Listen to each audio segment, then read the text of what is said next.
할렐루야. 2월 4일 샤bat 예배에 참석한 동영상을 시청하시는 모든 분들에게 하나님의 샬롬의 평강이 있기를 소망합니다. 먼저 돌아보신 본문에 들어가기 전에 구약 성경의 밑그림과 신약 성경의 영적인 이 퍼즐 맞추기에 대해서 잠시 설명을 드리고자 합니다.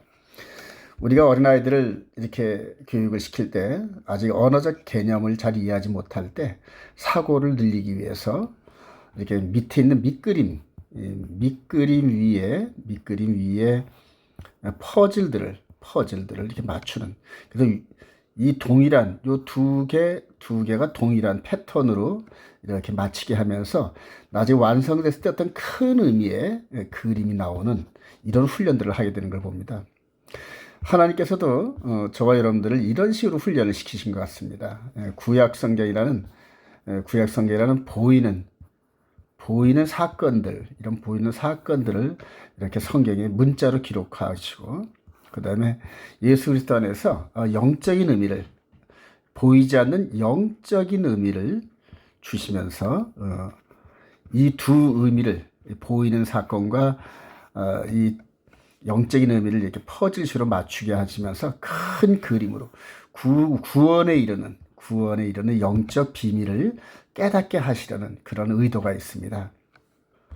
그래서 우리가 성경 전체를 창세기부터 계시록까지 66권을 문자로 계속 읽어 나가면서 문자와 장절이 연합돼서 하나의 어떤 사건들이 나타나는데, 그 사건들을 그림으로 이렇게 맞출 수 있는, 그림으로 이렇게 묶을 수 있는 그런 그 통찰력이 필요합니다. 그래서 하나의 그림이 장차 예수 그리스도 안에서 보이지 않는 영적인 의미로 해석할 때 구약의 그림과 신약의 그림이 딱 일치가 되는 그런 과정들로 우리가 인도됐을 때 성령께서 구원의 비밀과 확실을 깨닫게 하십니다. 오늘 큰 주제가 홍해 도와, 모세를 통하여서 홍해를 인도하고, 그리고 이제 바로 15장, 출애굽기 15장에 모세 노래 장면이 나옵니다. 이제 이 장면이 구약에 보이는 기록된, 문자로 기록된 큰 그림입니다, 여러분. 근데 이게 계시록에서 계시록 12장부터 쭉 나오면서 14장 짐승의 표 사건 이후에 계시록 15장에서 모세와 어린 양의 노래가 나옵니다. 그래서 이 두 그림이 신약의 계시록에 나오는 이 그림과 이런 보이지 않는 영적 의미거든요. 그리고 구약에서 하나님께서 이미 기록되어진, 문자로 기록된 사건들, 홍해 도화 사건과 모세의 노래, 이 사건을 이렇게 두 그림을 합치면은 이 부분은 장차 되어질 미래인데, 과거를 통하여 미래에 대한 확신을 갖게 합니다. 그래서 계시록 15장 이전에 14장 짐승의 표와 14만 4천 이런 여러 사건들이 나오는데, 이게 도대체 뭔 의미지? 이런 것들을 실제적으로 눈으로 볼 수 있는 그런 장면들이 바로 홍해 도화할 때 출애굽기 11, 12, 13, 14, 15장을 이렇게 매칭시켜서 읽으면은 이 두 그림이 어느 순간에 마치 이렇게 퍼즐 맞춰질 때 딱 들어맞는 것을 체험하게 됩니다. 그때 저와 여러분들이 앞으로 되어질 미래에 대한 확신을 갖게 되는데, 성령께서 이렇게 보이는 옛날의 사건들을 통하여 미래의 확신을 갖게 하십니다. 그리고 그렇게 확신하는 그런 가운데 성령의 인도함을 받는 것, 이게 마지막 때 성령 충만한 방법입니다. 할렐루야.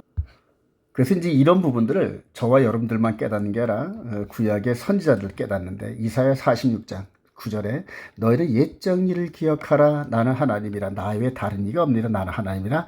나 같은 이가 없느니라. 내가 시초부터, 창세 때부터 종말을 알리며, 그래, 창세에서부터 시작해가지고 계시록까지 계속적으로 하나님께서 우리로 하여금 이런 식으로 깨닫게 하시는 계시와 비전과 예언과 성취들을 많이 주셨다는 얘기입니다, 여러분. 그래서 아직 이루지 아니한 미래에 대한 이런 일들을 옛적부터 보이고, 그래서 이 미래에 대해질 이 부분을 옛적에 보여진 부분에서 찾는, 이게 바로 하나님의 뜻이라는 얘기입니다. 그래서 이르기를 나의 뜻이 설 것이 내가 나의 모든 기뻐하는 것을 이루려 하였노라, 이렇게 선언하셨습니다. 다음으로 또 볼까요? 누가복음 24장 40절에 이제 우리 예수님께서 직접 오셔서 이제 이걸 가르치십니다. 또 이르시되 누가복음 24장 44절에 또 이르되 내가 너희와 함께 있을 때 너희에게 말한 바 곧 모세의 율법과 그러니까 모세오경이죠. 선지자의 글과 시편의 나를 가리켜 즉 메시아를 가리켜 기록된 모든 것이 이루어져야 하리라 한 말이 이것이라 하시고 이에 그들의 마음을 열어 성경을 깨닫게 하시고 예수님께서 직접 제자들에게 가르치신 방법입니다, 여러분. 그리고 나중에 이제 마태복음 뭐 사복음서라든가 그다음에 서신서 내용들 보면은 바울 사도라든가 베드로, 야고보 사도, 요한 사도 이런 모든 사도들이 이런 패턴을 바로 이해를 합니다. 그래서 구약의 사건들을 기준으로 예수 그리스도한테 이루어지는 그러한 영적 의미 성취들을 계속해서 서신서에 기록하고 초대 교회의 성도들을 가르친 겁니다, 여러분. 자, 히브리서 1장 1절. 옛적의 선자들을 통하여 여러 부분과 여러 모양으로 우리 조상들에게 말씀하신 하나님이 이 모든 날 마지막에는 아들을 통하여 우리에게 말씀하셨으니 이 아들을 만유의 상속자로 세우시고 또 그로 말미암아 모든 세계를 지으셨느니라. 똑같은 패턴입니다. 여러 부분 여러 모양으로 우리 조상들에게 말씀하셨던 그 하나님이 이제 예수 그리스도 안에 있는 장차되어질 미래의 사건들에 대해서 아들을 통하여 확증하고 보여주셨다는 그런 얘기입니다.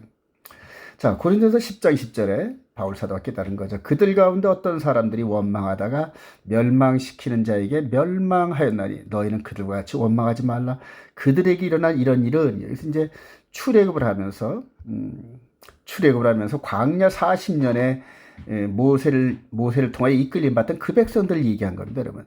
그들에게 일어난 이런 일은 여러 가지 일들이 있죠. 이제 민수기 광야 40년에 여러 사건들이 많이 나오는데 이런 일들은 본보기가 되고 이게 이제 거울이란 토포스라는 그런 의미의 헬라어인데 이게 거울이라는 의미도 있습니다. 그래서 거울처럼 우리에게 비친다는 얘기예요.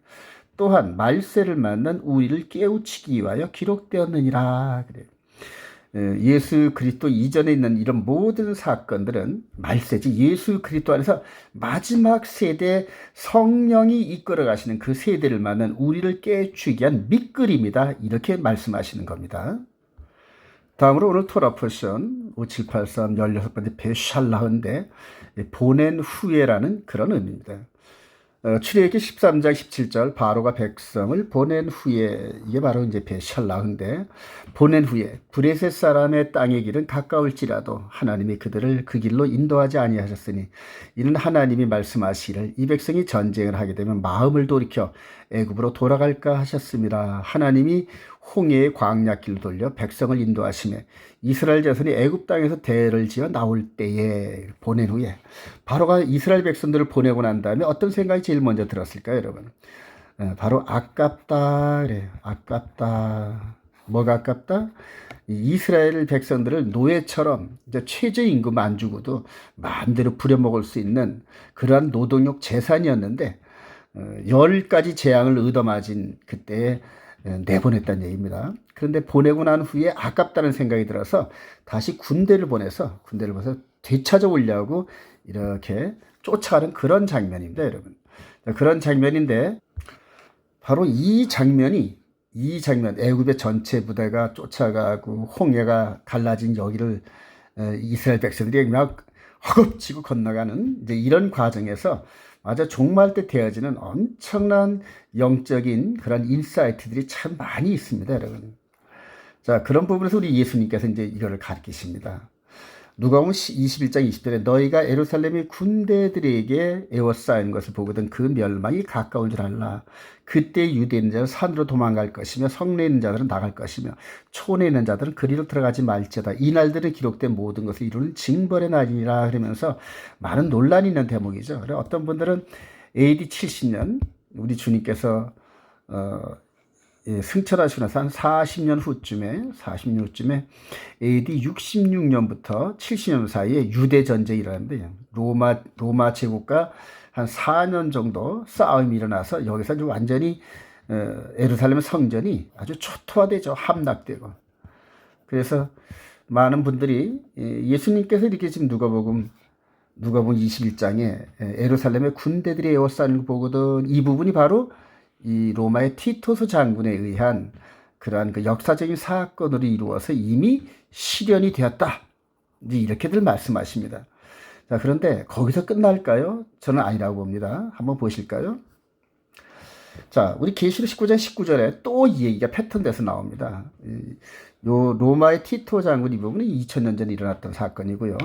계시록 19장 19절은 이제 우리 2세대 말세를 만난 마지막 때 일어난 일들인데, 또 내가 보면 그 짐승과 땅의 임금들과 그들의 군대들이 모여 그 말탄 자와 그의 군대와 더불어 전쟁을 일으키다가 짐승이 잡히고 그 앞에서 표적을 행하던 거짓 선자도 함께 잡혔으니 이는 짐승의 표를 받고 그의 우상에게 경배하던 자들을 표적으로 미혹하던 자라.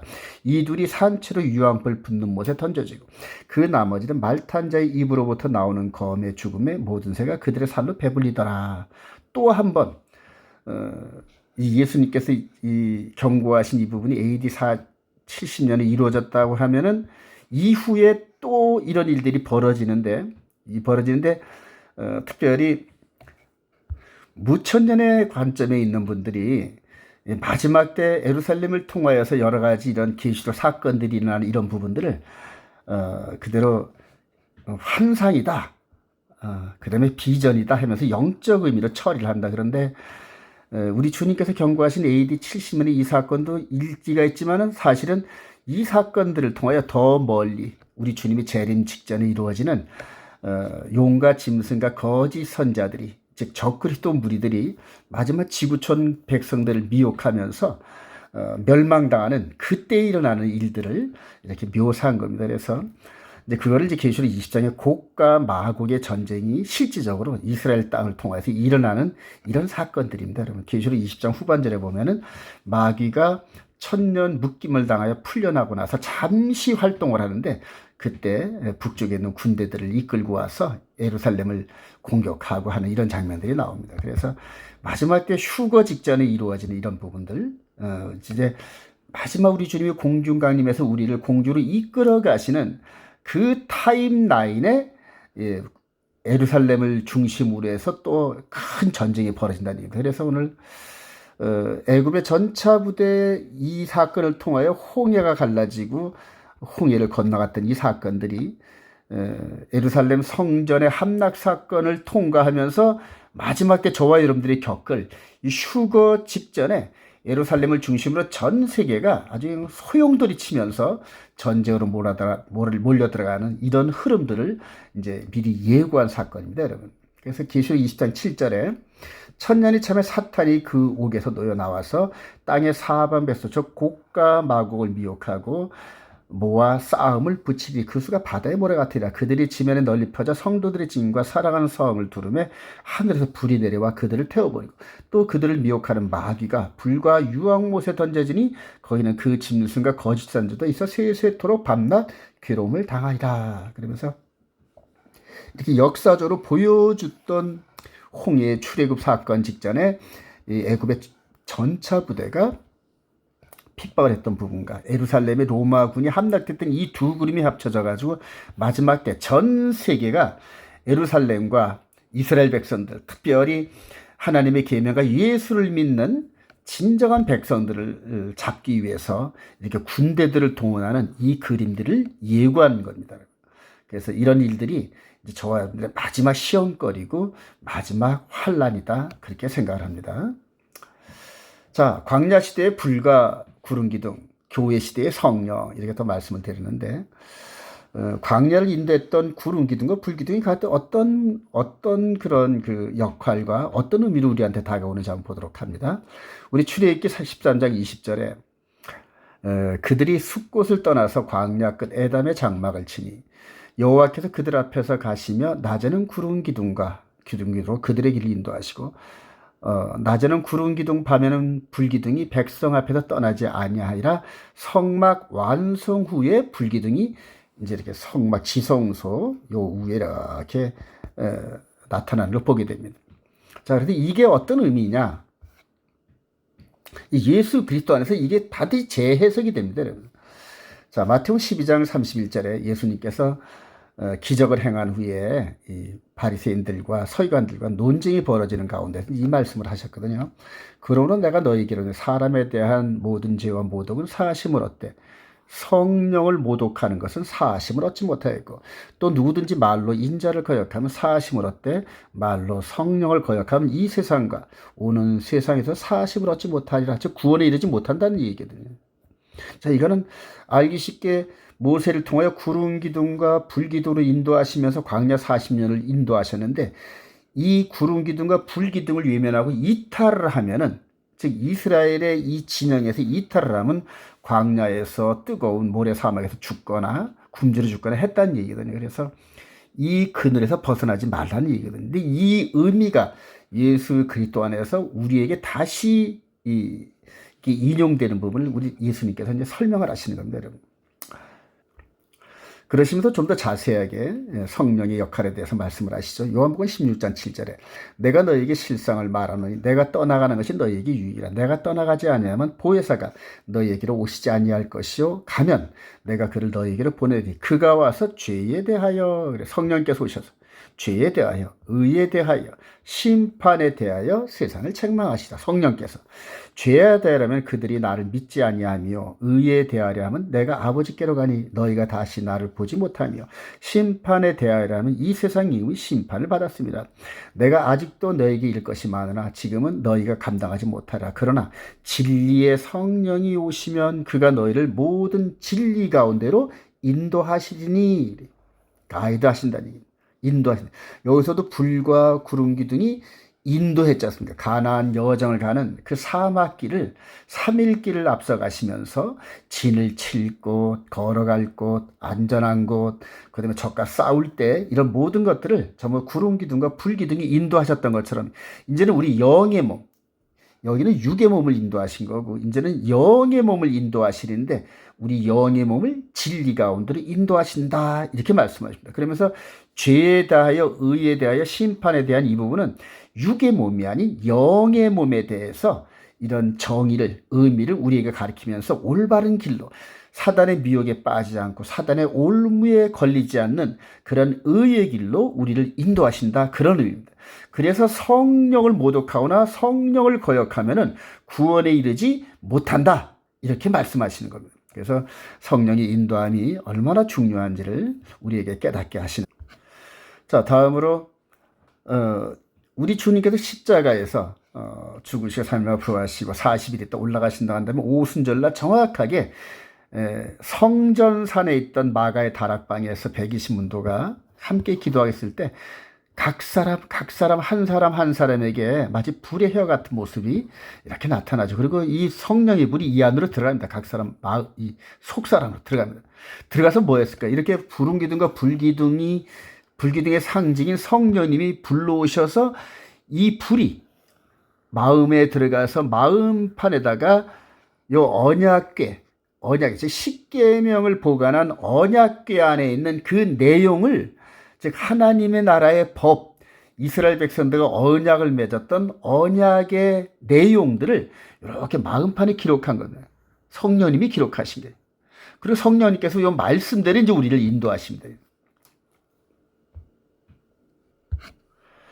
사도행전 2장 1절에 오순절 날이 이미 이르매 그들이 다 같이 한 곳에 모였더니 호련히 하늘로부터 급하고 강한 바람 소리가 있어 그들이 앉은 온 집에 가득하며 마치 불의 혀처럼 갈라지는 것들이 그들에게 보여 각 사람 위에 하나씩 이마에 있더니 그들이 다 성령에 충만함을 받고 성령이 말하게 하심을 따라 다른 언어들로 말하기를 시작하니라. 바로 이 사건을 얘기하는 거죠.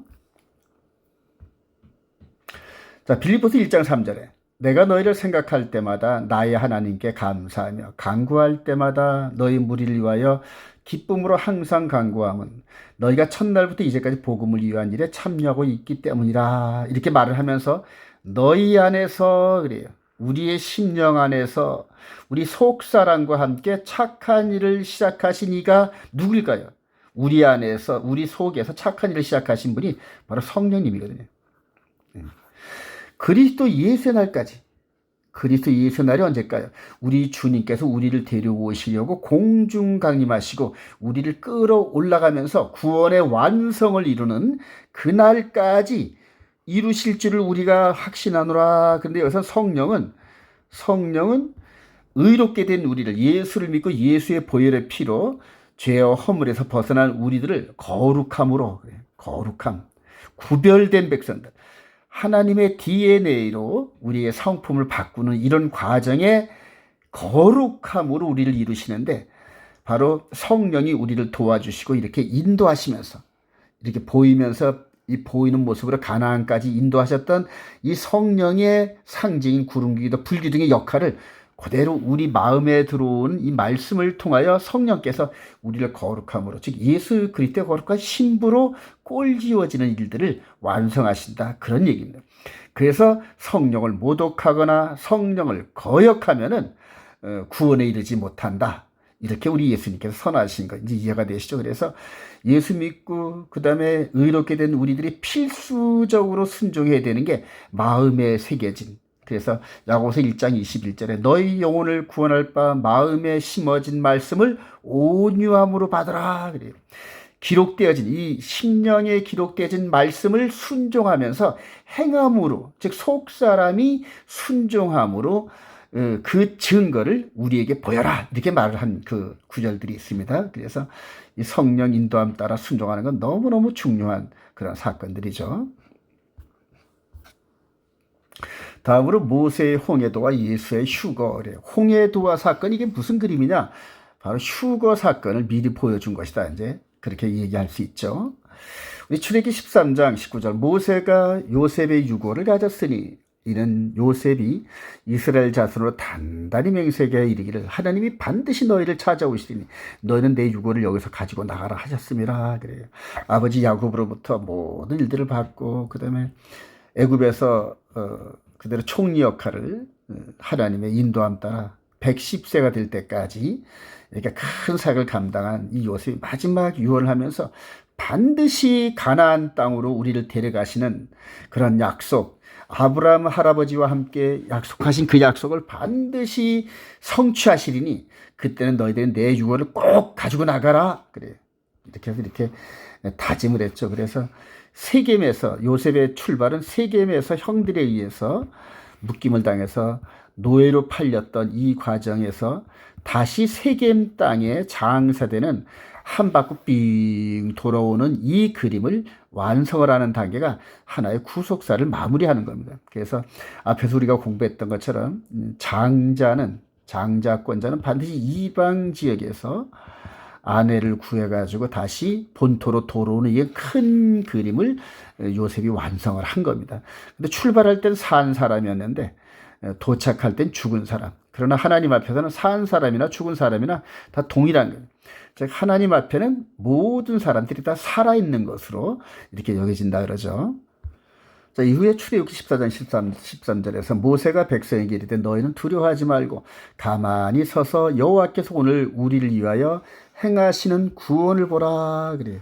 이게 바로 예슈아인데 예슈아 그래, 이게 구원입니다.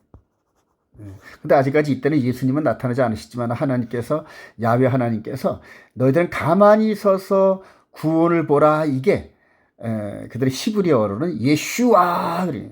그래서 이 모세가 예슈아를 여기서 선언하면서 예슈아의 이름으로, 여호와의 이름으로 이 바다를 쫙 가른 겁니다, 여러분. 이게 바다를 쫙 가르는데 여기서 보다시피 요셉의 유골, 즉 죽은 자도 함께 가고 산 자도 함께 출애굽의 홍해를 도와한 게 이게 큰 그림의 상징이거든요, 여러분. 근데 이 그림이 이제 어떻게 성취가 됐냐면은 마태복음 20장 17절, 예수께서 예루살렘으로 올라가려 하실 때 12 제자를 따로 데리시고 그 길에서 이르시되 보라 우리가 예루살렘으로 올라가노니 인자가 대제사장과 서기관들에게 넘겨주매 그들이 죽이기로 결의하고 이방인들에게 넘겨주어 그를 조롱하며 채찍질하며 십자가에 못 박게 할 것이나 제3일에 다시 살아나리라, 이렇게 선언을 하십니다, 우리 주님께서.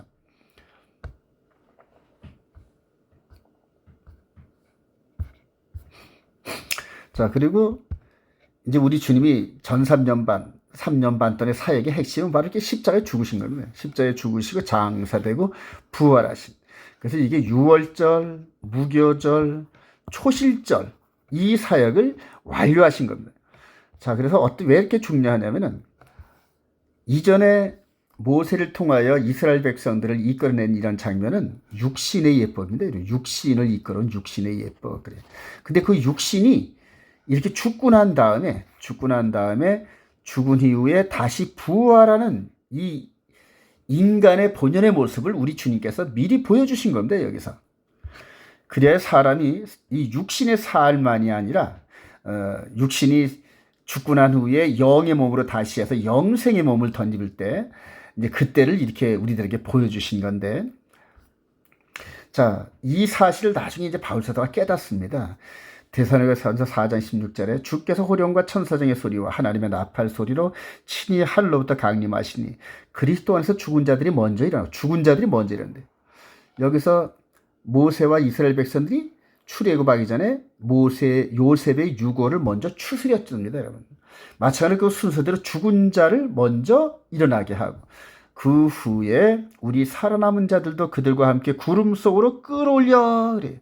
이게 랩처, 하피죠. 그래. 이 휴거란 얘기는. 너무너무 중요하죠. 공중에서 주를 영접하게 하시 그리하여 우리가 항상 주와 함께 있으리라, 이렇게 선언했는데, 바울 사도가 이런 영적인 인사이트를 어디서, 어느 그림에서 깨닫고 이렇게 선언할까요? 바로 이 홍해도와 모세를 통하여서 이렇게 보여진 홍해도와 죽은 자의 유골이 수습되고 산 자가 함께 걸어가는 이 그림을 통하여서 바로 이 그림을 본 겁니다, 여러분. 이 그림. 모세는 땅에 있는 홍해 바다를 갈라냈지만 이걸 이제 마임이라는 마임. 근데 예수 그리스도는 공중으로 우리를 끌어올리기 위해서 공중의 샤마임, 그래요. 공중에 있는 물을 갈라버립니다. 그래서 예수 그리스도의 십자가의 은혜와 함께 하나님의 거룩함, 신부로서 거룩함을 꼴지운 이 백성들이 전부 다 공주로 끌어올라가는 거예요. 이게 완전한 백성입니다. 그래서 간단히 말하면 예수 그리스도를 영접하면서 그리스도의 보혈로 속사람, 영의 몸이 살아나는 겁니다. 그래서 죄와 허물로 죽었던 너희를 살리셨도다. 그러면 살아있는 상태에서 저절로 되느냐? 아니란 말입니다. 살아있는 우리를 예수 그리스도와 언약식을 맺게 합니다. 언약식. 이게 무슨 언약식이냐면은 신에서는 이스라엘 백성들과 맺은 언약처럼 부부의 언약입니다. 결혼 서약이거든요. 결혼 서약. 그래서 이스라엘 백성들은 결혼 서약을 맺고 난 다음에 이제 그 잔치를 벌리는 이런 부분들이 있는데, 바로 이렇게 요 한 사람 한 사람 예수를 믿고 완전한 의를 이룬 사람들에게 거룩을 성취하기 위해서 마음판에 말씀을 기록하고 순종하게 하면서 예수님의 신부로서 이렇게 다듬어진다니. 그리고 나중에 마지막 우리 주님께서 이 땅에 있는 우리를 일일이 한 사람 한 사람 천사들을 시켜 불러낸 다음에 깨워서 죽은 자는 먼저 깨우고 산 자는 호련히 변화시켜서 공주로 쫙 끌어올린단 말이에요. 예, 너무너무 감격스럽죠, 여러분. 자, 그래서 애굽에서 가나안 땅을 가면서 애굽의 바로 왕의 영향력에서 완전히 벗어나게 하신 이 사건과 함께 이 땅의 마귀가 지배하는 이 땅에서 우리를 공중에 띄워서 마귀의 손아귀에서 완전히 벗어나게 해서 혼인잔치에 이끄시는 우리 주님을 우리가 미리 이렇게 보게 됩니다, 여러분. 자, 이런 사실을 미리 이렇게 영적인 통찰로 깨달은 바울서가 또 이렇게 고백을 합니다. 고린도서 15장 51절에 보라, 내가 너희에게 비밀을 말하노니 우리가 다 잠잘 것이 아니요 마지막 나팔의 순식간에 호련히 다 변화되리니 나팔 소리가 나매 죽은 자들이 썩지 아니할 것으로 다시 살아나고, 그래, 죽은 자들이 우리도 변화되리라. 데살로니가전서 4장 16절에 말한 그거와 똑같죠. 이 썩을 것이 반드시 썩지 아니할 것을 입겠고 이 죽을 것이 죽지 아니함을 입으리로다. 이 썩을 것이 썩지 아니함을 입고 이 죽을 것이 죽지 아니함을 입을 때는 사망을 삼키고 사망을 이기고 사망 권세를 잡은 마귀를 이기고, 이런 얘기란 말이에요. 그러니까 최종적으로 요 순간, 휴거되는 요 순간이 사망을 이기고 이기리라고 기록된 말씀이 성취되는 구속사의 완성을 이룬 겁니다. 우리 주님이 그러시죠. 마지막 이 마귀가 마지막 심판을 받고 멸망할 자는 사망 권세를 잡고 있는 마귀니라. 그래서 하나님 나라에 도전한 이 마귀를 완전히 멸망시키고 그 마귀 손아귀에 있었던 예수 그리스도의 거룩한 신부들을 구출해서 아버지 나라로 돌아가는 이런 그림이 마지막 구속사의 완성입니다, 여러분. 저와 여러분들이 이런 대열에 정말로 휴거 대열에 꼭 참여하시기를 주님의 이름으로 축원드립니다. 다음으로 홍해바다에서 모세의 노래, 홍해바다를 건너는 후나인데 모세의 노래와 유리바다의 어린 양의 노래, 이게 무슨 의미가 있는지 한번 보도록 하겠습니다. 출애굽기 15장 1절, 이때에 모세와 이스라엘 자손이 이 노래로 여호와께 노래하니 일렀을 때 내가 여호와를 찬송하리니 그는 높고 영화로우시며 말과 그 탄자를 바다에 던지셨음이로다.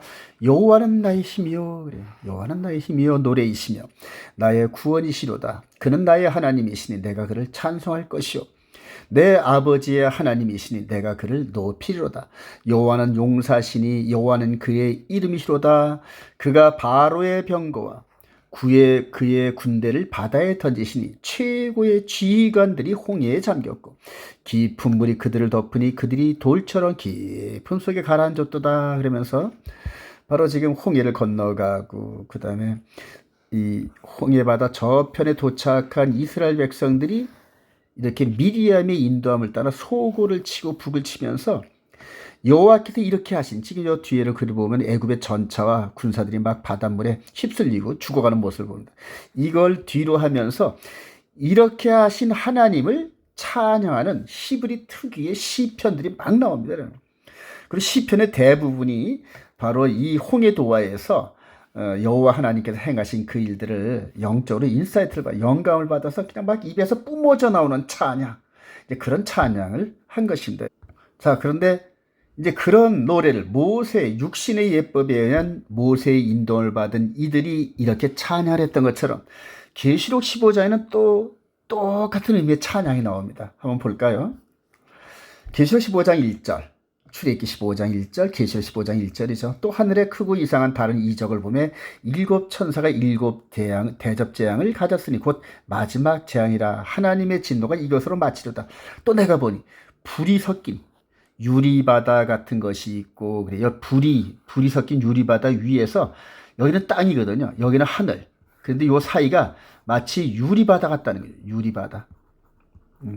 그리고 여기에서 이제 찬송을 하는 거죠. 바다를 사이에 두고. 여기서도 바다를 사이에 두고 찬송을 하는 것처럼 불이 섞인 유리바다 같은 것이 있고, 짐승과 그의 우상과 그의 이름의 수를, 즉 666의 이름의 수를 이기고 벗어난 자들이 유리바다가에 서서 하나님의 검고를 가지고 하나님의 종 모세의 노래, 어린 양의 노래를 불러 이르되 주 하나님 곧 전능하신 이시여 하시는 일이 크고 놀라우시도다. 만국의 왕이시여 주의 길이 의롭고 참되시도다. 주여, 누가 주의 이름을 두려워하지 아니하며 영화롭게 하지 아니하오리까? 오직 주만 거룩하시니이다. 주의 의로우신 일이 나타났으니 만국이 와서 주께 경배하리다 하더라. 이렇게 모세를 통하여 주어지는 밑그림이죠. 그리고 앞으로 되어질, 저와 여러분들이 되어질 미래의 사건들, 이 두 그림을 퍼즐로 맞춰보면은 이때 미래에 되어지는 이 휴거와 유리바다에서 어린 양의 찬송을 하는 그 무리들이 보이기 시작합니다, 여러분.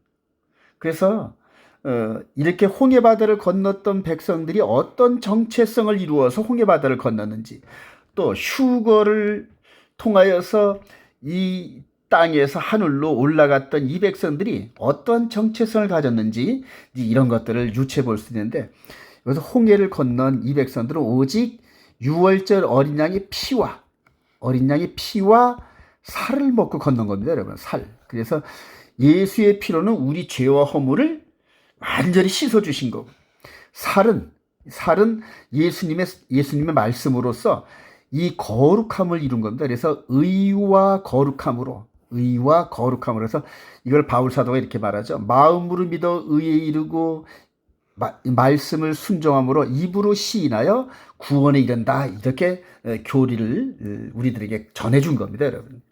그래서 저와 여러분들이 이제는 구약의 모세를 통하여 보여준 이 밑그림에다가 요한 사도를 통하여 우리들에게 전해주는 이 어린 양의 노래, 이 사건들을 이렇게 매칭을 시키면서 확신을 갖는 겁니다. 확신.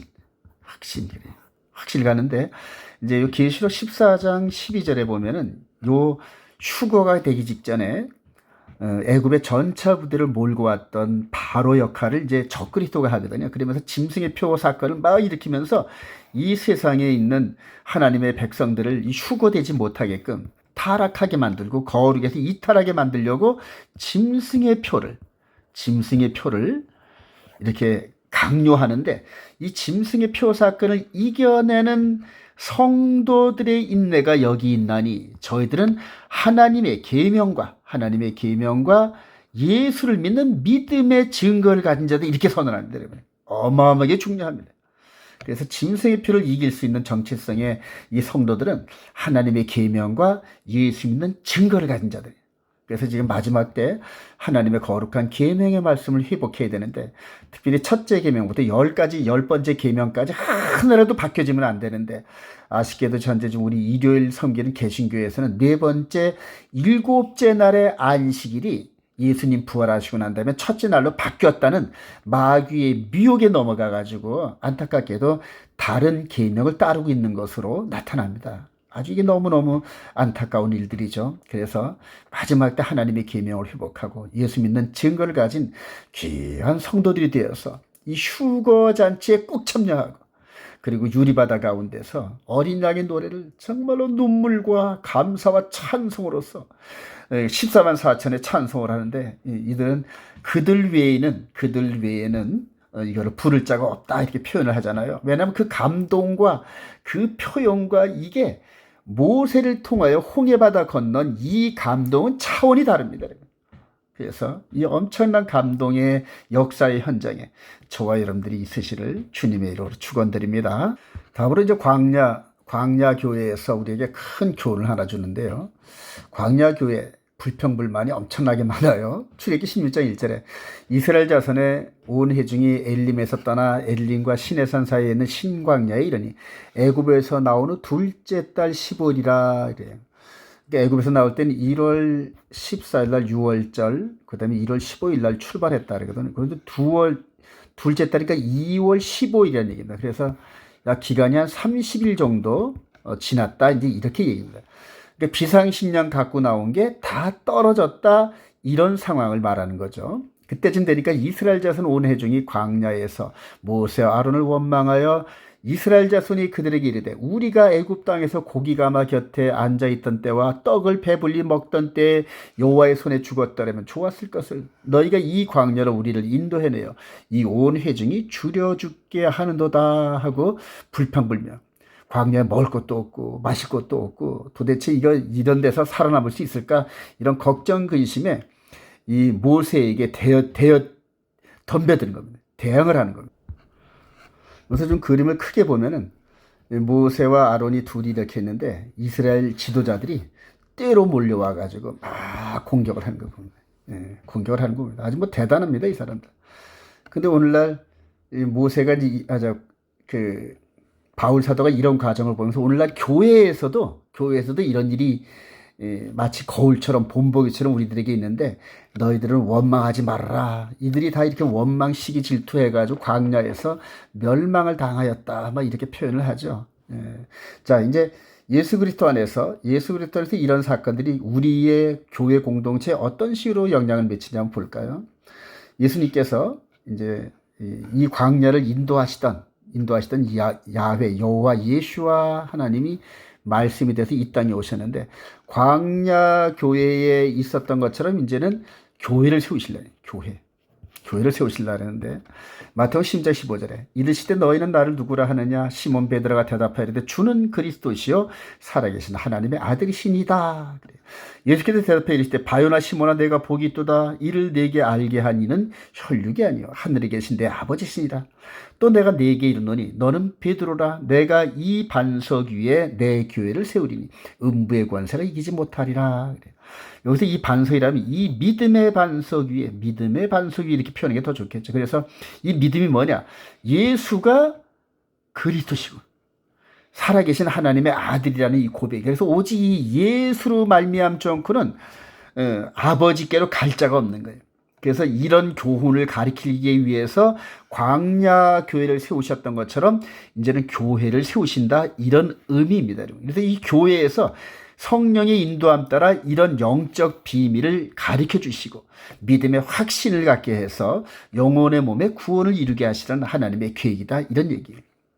자, 그렇게 해서 이제 이런 교회 공동체 이렇게 세워졌는데, 광야 교회와 우리 예수님께 세우신 초대 교회 모습이 그대로 똑같은 영적 의미로 다가오는 거 여러분들 유념하시기 바랍니다. 그래서 사도행전 6장 1절에 보니까 이제 초대교회 시절이죠. 그 모습을 이렇게 기록했는데, 그때의 제자가 더 많아졌는데 헬라파 유대인들이 자기의 과부들이 매일의 구제에 빠짐으로 히브리파 사람을 원망하니 먹을 것 때문에 똑같이 교회 내에 불평불만이 이렇게 팽배해졌다는 그런 얘기입니다. 광야교회나 예수님이 세운 교회나 똑같습니다, 여러분. 똑같아요. 자, 사도행전 7장 37절에 이스라엘 자손에 대하여 하나님이 너희 형제 가운데서 나와 같은 선지자를 세우리라 하던 자가 곧 이 모세라. 시내산에서 말하던 그 천사와 우리 조상들과 함께 광야 교회에 있었고 하면서 스데반 집사가 지금 현재 초대교회 때 이 모습이 바로 광야 교회 때의 모습인 걸 영적으로 깨닫습니다, 여러분. 인사이트. 그래서 이 두 그림을 비교하면서 계속 설교합니다. 아브라함 때로 시작을 해가지고 모세 때를 이끌어가면서 우리 사도행전 7장 8장에 보면은 이 스데반 집사가 구약의 구속사의 흐름을 간단하게 피력을 합니다. 즉 구약의 그림을 보면서 예수 그리스도 안에서 영적인 의미로 재해석하는 성령의 통찰력을 주신 겁니다.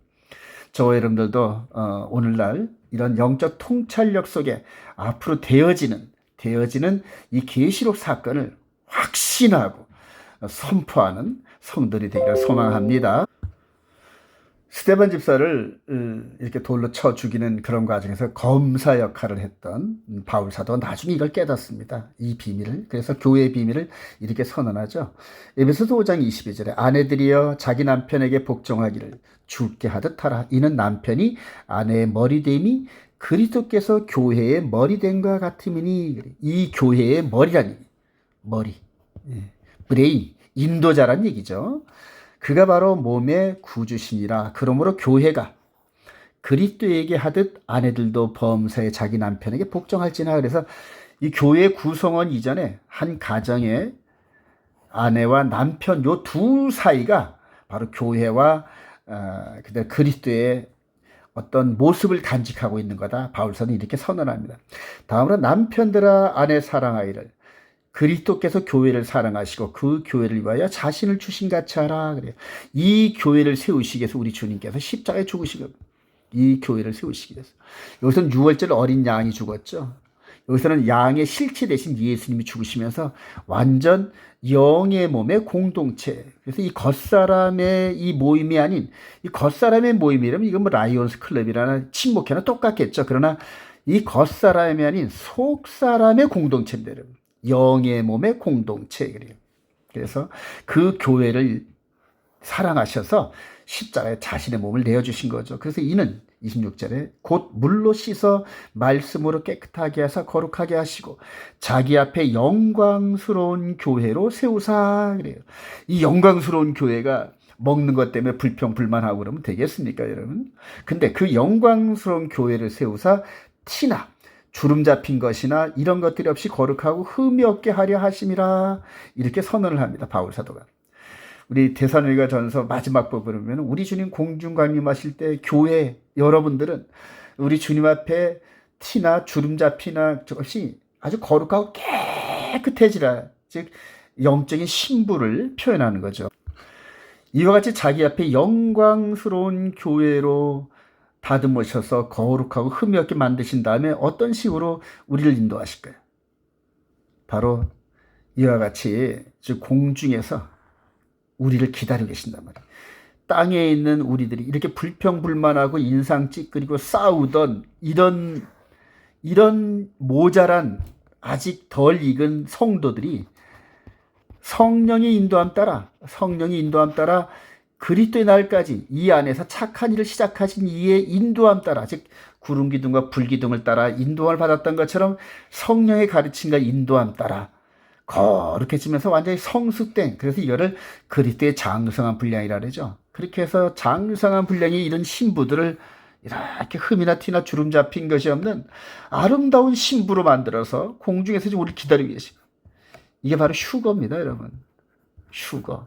그래서 최초 우리 주님께서 우리를 아내 삼으려고 이 땅에 오신 그 목적이 마지막 마귀의 방해나 이런 것에도 불구하고 성취하시는 완전한 승리를 이루는데 그 역할이 바로 저와 여러분들에게 주어졌다는 거예요. 그래서 말씀을 통하여 마귀의 미혹과 마귀의 협박과 공갈 이것들을 이겨내는 마지막 때에 이 결승주자로 저와 여러분들을 부르신 걸 확신합니다. 그래서 반드시 승리하는 저와 여러분 되시길 바랍니다. 다음으로 이제 만나와 메추라기, 그 다음에 이제 안식일 준수훈련에 대해서 한번 우리 묵상을 해보도록 합니다. 우리 출애굽기 16장 23절에 모세가 그들에게 이르되 여호와께서 이같이 말씀하셨느니라 내일은 휴일이니 여호와께 거룩한 안식일이라 너희가 구울 것은 굽고 삶을 것은 삶고 그 나머지는 다 너희를 위하여 아침까지 간수하라. 그들이 모세의 명령대로 아침까지 간수하였으나 냄새도 나지 아니하고 벌레도 생기지 아니한지라. 모세가 이르되 오늘은 그것을 먹으라. 오늘은 여호와의 안식일인즉 오늘은 너희가 들여서 그것을 얻지 못하리라. 볼지어다 여호와가 너희에게 안식일을 주므로 여섯째 날에는 이틀 양식을 너희에게 주는 것이니 너희는 각기 처소에 있고 일곱째 날에는 아무도 그의 처소에서 나오지 말지라. 그러므로 백성이 일곱째 날에 안식하니. 그래요. 여러분 광야 40년 동안 일주일마다 이런 패턴이 계속 되어졌습니다. 6일 동안은 만나를 계속 만나와 메추라기를 줄게 하시고 그 다음에 6일째 된 날에는 2배를 주셔서 7일 동안 먹을 양식을 하나님께서 절대 부족하지 않게끔 만드시면서 40년을 안식일을 훈련시키는 안식일을 지키는 이런 패턴으로 훈련시키고 이 백성들을 어디다 집어넣으셨다? 가나안 땅에 집어넣으신 겁니다. 그리고 가나안 땅에 들어가서도 이 패턴이 계속돼서 안식일. 그래요. 나중에 보면은 이 안식일날 일하는 자들은 뭐 이게 청년은 죽이기까지 했죠. 죽이기까지. 그리고 에스겔서에 보면은 에스겔서 20장부터 22장까지 보면 이 광야 시대 때 이 안식일 불순종에 대한 이런 부분들을 막 책망을 하셔요. 그래서 이 구약 시대에는 안식일을 불순종하는 것은 곧 죽음에 이르는 처벌을 이렇게 받게 하는데 여러분 이 안식일에 대한 이 엄청난 그 체벌이 따르는 이 교훈을 오늘날 우리들이 아주 그냥 그대로 너무 없이 여기는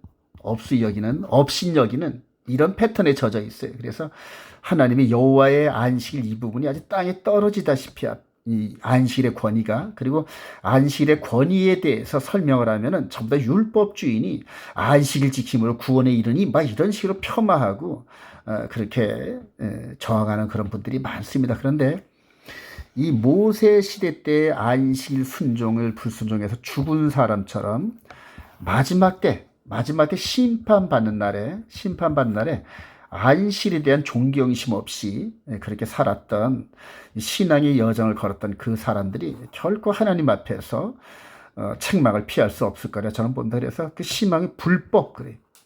이 불법을 행한 자들아 그런 처벌이 따를 것을 저는 아주 심히 두렵게 생각을 합니다. 지금.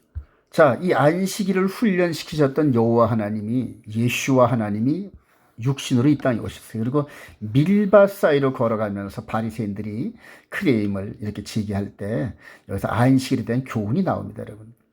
마태복음 12장 1절에 그때 예수께서 안식일에 밀밭 사이로 가실 새 제자들이 시장하여 이삭을 잘라 먹은 이 행위가 탈곡하는 행위다. 그래서 이 장로들이 유전에는 이 이삭을 가짜 이렇게 추수해서 먹지 못하게끔 만들어 놓습니다.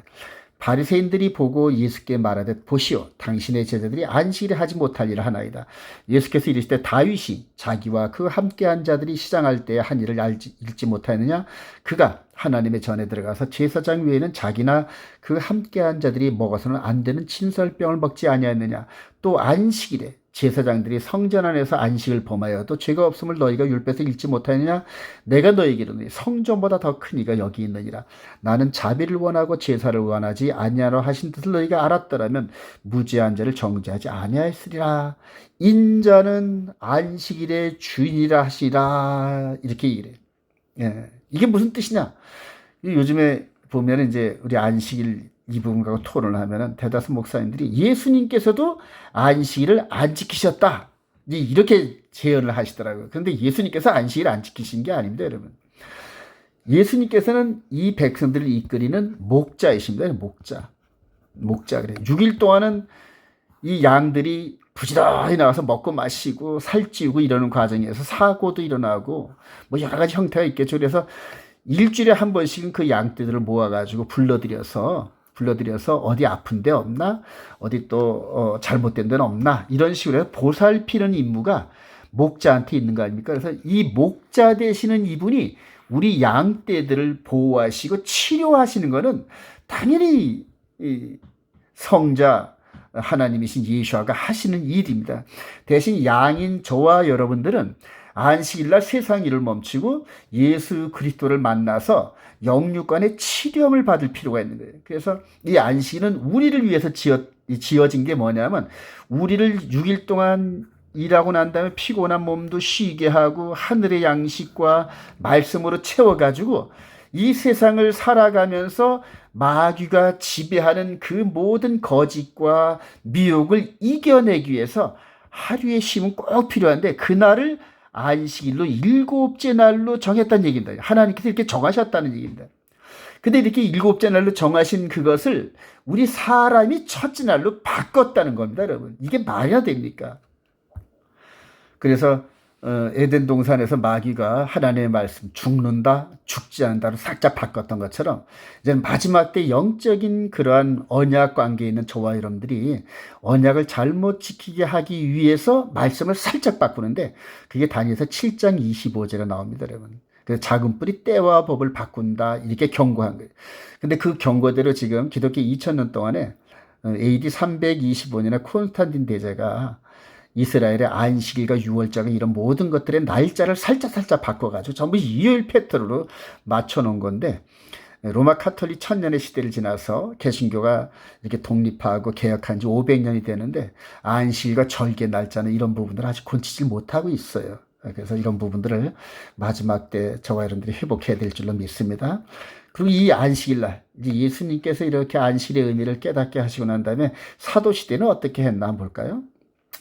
사도행전 17장 1절에 그들이 아비볼리와 아볼리아니로 다녀가 데살로니가 이르니 거기 유대인의 회당이 있는지라 바울이 자기의 헬레들을 그들에 들어서 세 안식일에 세 번의 안식일에 성경을 가지고 강론한다 이러네. 뜻을 풀어 그리스도가 해를 받고 죽은 자 가운데서 다시 살아나야 할 것을 증언하고 이르되 내가 너에게 전하는 이 예수가 곧 그리스도라 그래요. 즉 이렇게 육신으로 우리 가운데 오셨던 이 예수님이 하나님께서 보내시마 약속했던 메시아다 이렇게 선언하는 거예요. 그래서 이 예수를 나의 구주로 영접하면서 죄와 허물에서 벗어날 수 있고 하는 이런 영적 이런 의미들을 지금 바울 사도가 곳곳에 다니면서 이렇게 유대인들이 세운 회당에서 이렇게 강론하고 있는 겁니다. 그러니까 안식일 날마다 관례대로 와서 바울 사도가 여기 이스라엘 백성들 또 이방인들 모여서 함께 예배드리던 안식일날 예배드리던 그때에 이 구약 시대에서는 모세를 통한 말씀을 가르쳤는데 이제는 예수 그리스도를 통하여서 모세가 지목한 그 선지자 예수와의 말씀을 강론하는데 언제 강론한다? 안식일날 강론해. 계속 초대교회 전부 다 이렇게 이런 패턴으로 움직였다는 얘기예요.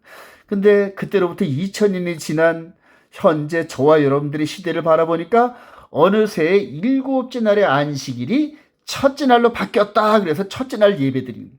그래서 제가 이걸 깨닫고 안식일을 회복하자 이렇게 운동을 벌였는데 저를 2단, 3단 율법주의자로 계속해서 매도하면서 그 아픔을 겪고 있는 그런 과정 중에 있습니다, 여러분. 마지막 우리 주님께서 경고하신 안식일에 대한 이 부분 한번 볼까요? 마태복음 24장 19절에 그날에는 아이 벤 자들과 젖 먹이는 자들에게 화가 있으려다 너희가 도망하는 일이 겨울에나 안식일에 되지 않도록 기도하라. 안식일 언급을 하시죠.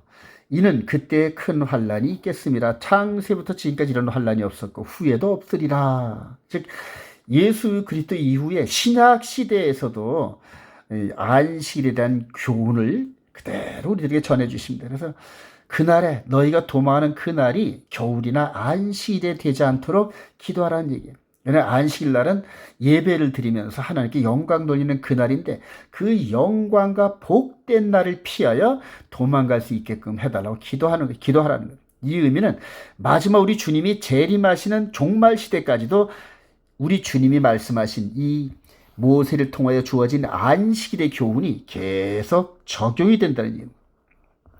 저 여러분들이 지금 썬데이 첫째 날, 이 첫째 날은 심하게 말하면 바알을 섬기던 날입니다. 여러분 로마 시대 때. 그래서 우리가 눈에 보이지 않지만 우리가 예수님을 경배한다 이렇게 모여가지고 예배를 드리지만 첫째 날 일요일 날 드려지는 예배는 전부 다 바알신, 즉 마귀가 감쪽같이 우리를 속이고 그렇게 경배를 받는 그런 모습입니다. 그래서 완전히 마귀가 판치는 날이 썬데이입니다, 여러분. 여러분들 이 말씀을 깊이 이렇게 상념하시면서 여러분들 삶에서 안식을 회복하시기를 정말 주님의 이름으로 축원드립니다.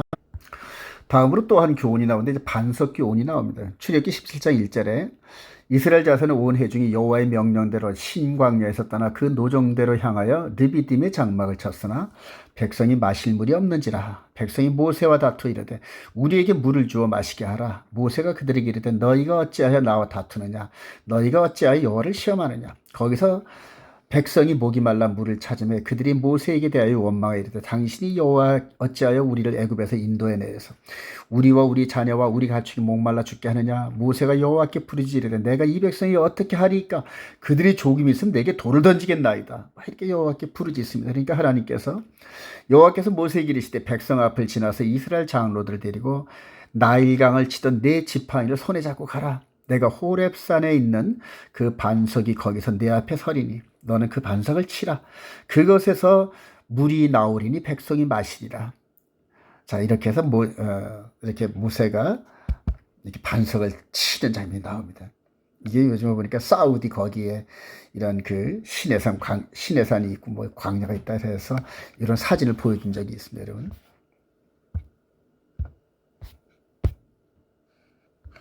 근데 이 반석을 치는 이런 장면을 우리 예수님께서 이렇게 의미를 확신시키고 이렇게 변환시키십니다. 요한복음 7장 2절에 유대인의 명절인 초막절이 가까운지라. 반석에서 물이 나온 게 이제 초막절 사건과 관계가 있네요. 명절 끝날 곧 큰 날에 예수께서 서서 외쳐 이르시되 누구든지 목마른 내게서 와라 마시라. 나를 믿는 자는 성경의 이름과 같이 그 배에서 생수의 강이 흘러나오리라 하시니 이는 그를 믿는 자들이 받을 성령을 가리켜 말씀하신 것이라. 그러니까 여기서는 보이는 물, 우리가 마시는 물의 교훈이 바로 성령을 가리켜 말씀하시되 이렇게 확신을 하시네요. 그러면서 우리 예수님 당시에 이 실로암 여기에서 물을 길러다가 성전에 이렇게 갖다 부으면서 마치 우리 펌프의 마중물처럼, 그래서 초막절 때 비가 오게 하고 이듬해 농사가 잘 되게끔 해달라고 했던 이 교훈으로 계속 성전 제사가 이루어졌습니다. 근데 이제 십자가를 통하여서 이게 변환되는 겁니다, 여러분. 십자가를 통하여서 예수를 믿는 자들이 성령을 받는 것을 이렇게 반석에서 물을 나오는 요 교훈과 연결을 시킨 겁니다, 여러분. 그리고 이 교훈은 사도 시대를 통하여서 이렇게 우리에게 전해집니다. 사도행전 10장 44절에 베드로가 이 말을 할 때, 즉 고넬료 가정에 가서 예수 그리스도의 죽으심과 부활에 대해서 얘기를 할 때에 성령이 말씀 듣는 모든 사람에게 내려오시니 베드로와 함께 온 할례 받은 신자들이 이방인들에게도 성령 부어주심으로 말미암아 놀라니 이는 방언을 말하며 하나님을 높임을 들음이라. 먼저는 유대인들이 마가의 다락방 오순절 때 이렇게 성령 축 올라가서 마태복음 사도행전 2장에 나오죠. 그래서 베드로와 12사도와 함께 120문도들이 각자 성령 충만해가지고 먼저 예수 믿는 유대인들에게 성령이 내려옵니다. 다음으로 이제 이들을 통해 전해준 이방인, 이 고넬료 아닙니까? 고넬료 가정의 백부장, 아주 예수 잘 믿고 선행을 행하던 이 고넬료가 이 베드로를 그대로 시몬의 집에서 불러서 피장 시몬의 집에서 불러서 삼고초려를 해가지고 이렇게 불러서 가정 신방 예배를 드리게 합니다. 여기서 십자가 사건을 이렇게 전달했더니 고넬료와 함께 이방인들이 이들과 똑같이 성령 충만을 받고 막 방언을 하는 겁니다, 여러분. 근데 이들은 할례를 안 한 사람들이고 이들은 할례한 사람들이. 그래서 여기서 이제 할례 논쟁이 끝납니다. 할례를 하지 않았을 때 예수 십자가의 죽으심과 부활을 듣고 성령을 받았다는 얘기입니다. 이 논리들은 나중에 바울 사도가 전부 다 이제 성령의 이런 인도하심을 설명을 하는 과정들이 나옵니다. 그래서 이 모세를 통하여 이렇게 반석을 주셨던 그 교훈이 바로 이런 교훈인데, 고린도 10장 1절에 형제들아 나는 너희가 알지 못하기를 원하지 않으니 우리 조상들이 다 구름 아래에 있고 바다 가운데로 지나며 모세에게 속하여 다 구름과 바다에서 세례를 받고 다 같은 신령한 음식을 먹으며 다 같은 신령한 음료를 마셨으니, 신령한 음료 이는 그들을 따르는 신령한 반석으로부터 마셨음에 그 반석은 곧 그리스도라. 그러면서 해석을 합니다. 즉 이 반석이 그리스도래. 그리스도. 그리고 이 반석을 채워서 물이 나왔던 것처럼 이제 예수님의 몸을 치니까, 몸을 치고 창으로 찢고 피와 물과 이 액체가 막 쏟아지는 이런 장면 속에서 마치 바위처럼 맞은 이 예수 그리스도의 몸을 통하여 성령이 충만하게 흐르는데, 이스라엘 백성들뿐만 아니라 이방인들에게도 성령이 충만하게 내려오는 걸 봅니다. 바로 이런 그림들 그래요. 그래서 전부 이런 그림 퍼즐들을 보고 사도들이 우리들에게 이 예수 그리스도의 영적 교훈을 계속 전해주는 겁니다. 저와 여러분들도 이게 동일한 패턴으로 성경을 이해하게 되면은 성령께서 저와 여러분들을 인도하시고 참으로 전도자의 길로 인도하실 줄로 확신합니다. 마지막 교훈으로 아말렉 전쟁의 승리, 예수와의 승리 이렇게 나오는데, 출애굽기 17장 8절에 그때 아말렉이 와서 이스라엘과 리비딤에서 싸우니라. 모세가 여호수아에게 이르되 우리를 위하여 사람들을 택하여 나가서 아말렉과 싸우라. 내일 내가 하나님의 지팡이를 손에 잡고 산 꼭대기에 서리라. 여호수아가 모세의 말대로 행하여 아말렉과 싸우고 모세와 아론과 훌은 산 꼭대기에 올라가서, 모세와 아론과 훌은 셋이죠. 산 꼭대기에 올라가서 모세가 손을 들면 이스라엘이 이기고 손을 내면 아말렉이 이기더니 모세의 팔이 피곤하며 그들이 돌을 가져다가 모세 아래에 놓아 그가 그 위에 앉게 하고 아론과 훌이 한 사람은 이쪽에서 한 사람은 저쪽에서 모세의 손을 들어 붙들어 올렸더니 그 손이 해가 지도록 내려오지 아니한지라. 여호수아가 칼날로 아말렉과 그 백성들을 무찌르니라. 여호와께서 모세에게 이르시되 이것을 책에 기록하여 기념하게 하고 여호수아의 귀에 외워 들리라. 내가 아말렉을 없이하여 천하에서 기억도 못하게 하리라. 모세가 제단을 쌓고 그 이름을 여호와 니시라 하고 이르되 여호와께서 맹세하기를 여호와가 아말렉과 더불어 대대로 영원토록 싸우리라 하셨다 하였더라. 그래, 이게 뭐냐면 완전히 진멸하시겠다는 뜻입니다. 진멸. 그럼 하나님께서 아말렉 족속을 진멸하시려고 하는 걸까요? 아말렉 족속을 통하여 나타난 이 마귀를 진멸하시겠다, 이런 뜻입니다, 여러분. 자, 그래서 이 모습을 보면은 세 사람이죠. 이렇게 모세, 아론, 훌 셋이 이렇게 전쟁터에서 아말렉과 싸우는 여호수아와 그 휘하에 이스라엘 백성들을 응원하는 이런 장면이 큰 그림입니다, 여러분. 근데 이 그림이 이제는 중간에 에스더를 통하여서 나타나는데, 에스더서에 이 부분이 이제 나타납니다. 그래서 모세 때로부터 약 한 1000년이 흐른 다음에 그들을 페르시아 시대 때 이제 이 장면이 나옵니다. 에스더 3장 1절에 그 후에 아수르의 왕이 아각 사람, 이거 주목하시면 아각 사람 함므다다의 아들 하만의 지위를 높이 올려 함께 있는 모든 대신 위에 두니 대궐문에 있는 왕의 모든 신하들이 다 왕의 명령대로 하만에게 꿇어 절하되 모르드게는 끌지도 아니하고 절하지도 아니하니 대궐문에 있는 왕의 신하들이 모르드게에게 이르되 너는 어찌하여 왕의 명령을 거역하느냐 하고 날마다 권하되 모르드게가 듣지 아니하고 자기는 유다인임을 알렸더니 그들이 모르드게의 일이 어찌되나 보고자 하여 하만에게 전하였더라. 하만이 모르드게가 무릎을 꿇지도 아니하고 절하지도 아니함을 보고 매우 노하더니 그들이 모르드게의 민족을 하만에게 알림으로 하만이 모르드게만 죽이는 것이 부족하다고 생각하고 아수르의 온 나라에 있는 유다인 곧 모르드게 민족 즉 이스라엘 백성들을 멸하고자 하더라 그래요. 결과적으로 여러분들 에스더를 통하여 왕비로 채택된 에스더를 통하여 하만이 요 모르드게를 목매달아 죽이려고 하는 요 교수대에 자신이 이렇게 목을 달리는 이런 장면이 나오고 그다음에 이 하만의 모든 가족들이 전부 진멸당하는 이런 그림들이 보여집니다, 여러분. 근데 이 그림이 동일하게 모세를 통하여 애굽에서 가나안으로 인도받을 때 이 아말렉 전쟁이 벌어졌죠. 근데 여기서 아각 사람 이거는 뭐냐면 아말렉 족속의 왕의 이름이 아각입니다, 여러분. 아각. 그래요, 아각. 그래서 이게 사무엘 상에 나오는데 나중에 사울 왕이 아각 왕을 포로로 잡아서 살려줬더니 사무엘이 가가지고 사무엘이 봐서 바로 그냥 칼로 내리치는 이런 장면들을 보게 됩니다. 그런데 그 아각 사람의 후예가 바로 하만이라는 얘기입니다. 그래서 아말렉과 싸우는 이런 흐름이 계속적으로 1000년 후에 에스더서를 나타냈는데 이때 여러분들 장면을 보면은 아주 재미있는 사건들이 많아요, 여러분.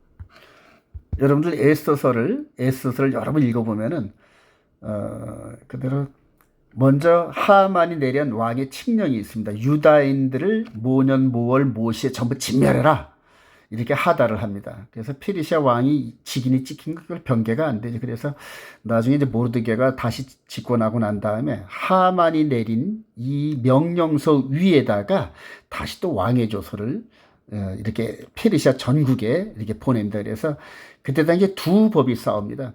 하만의 법과 그다음에 모르드게를 통하여 나타난 그 두 법이 서로 페르시아 내에서 충돌을 합니다. 그래서 당시는 교통과 이런 인터넷 이런 것들이 없으니까 바로바로 그게 펼쳐지지 못하죠. 그래서 하만에 이걸 준비하던 무리들이 있고 모르드게가 식사를 받아서 준비한 두 무리들이 이렇게 충돌하는 거예요. 두 무리들이. 충돌해가지고 결과적으로 유대인들이 승리하는 그런 장면을 보게 됩니다, 여러분.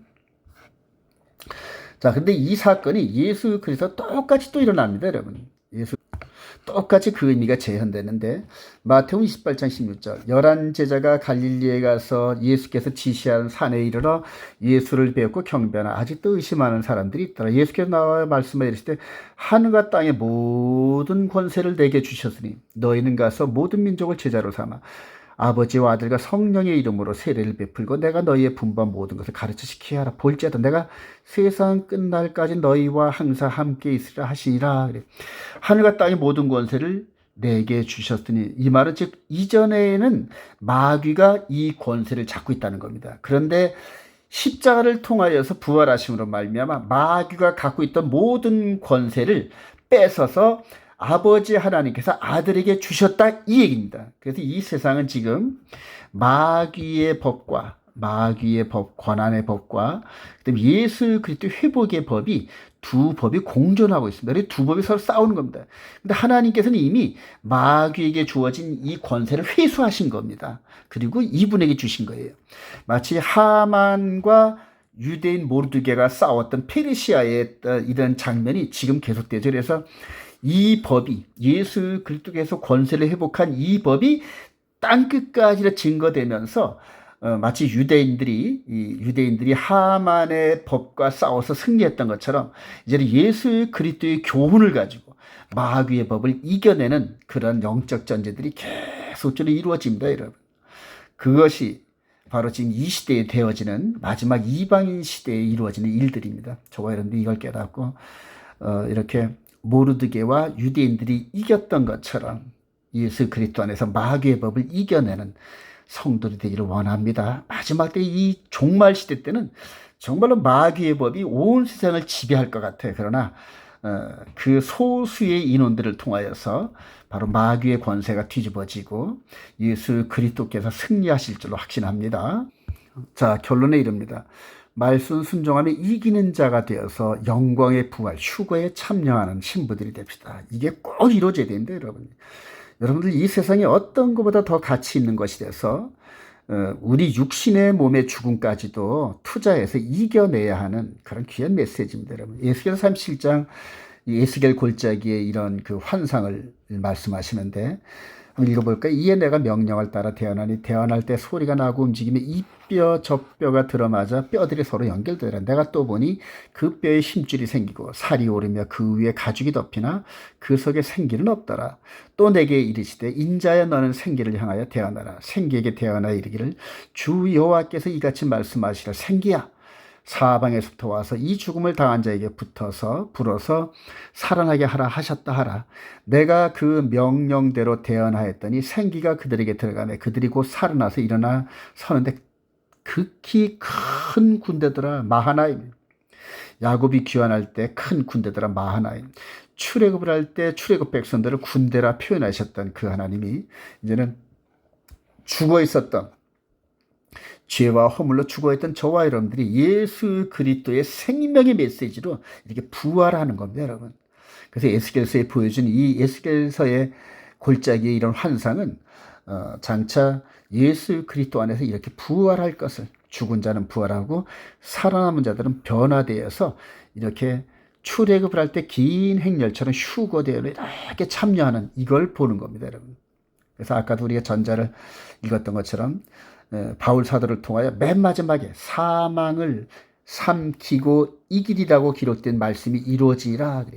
최종적으로 사망 권세를 깨뜨리고 이기신 우리 주님처럼 주님의 신부들도 사망 권세를 깨뜨리고 같이 주님처럼 공주로 올라가면서 이런 모든 구속사가 마무리되는 겁니다, 여러분. 마무리되어서 그때부터는 우리가 영원토록 우리 주님과 함께 동행하면서 어딜 가든지 주님을 따라가는 주의 거룩한 신부들이 됩니다, 여러분. 그래서 여러분들 진주장사의 교훈과 이런 또 자주장사의 이런 그 교훈이 있듯이 저와 여러분들의 삶에서 돈, 건강, 명예, 권세 이런 것들 이 마지막 때 휴거에 되는 이 영혼의 몸의 신부에 대한 이런 일에는 조금도 미치지 못하는 겁니다, 여러분. 그래서 바울 사도가 내가 예수 그리스도에는 영적 비밀의 이 엄청난 축복을 깨닫고 나니까 이 세상에 있는 모든 것들은 배설물처럼 여기노라 하는 이런 고백이 있었습니다. 저와 여러분들이 이런 고백 안에서 정말로 주님의 영광을 드러내는 귀한 신부들, 성들이 되기를 소망합니다.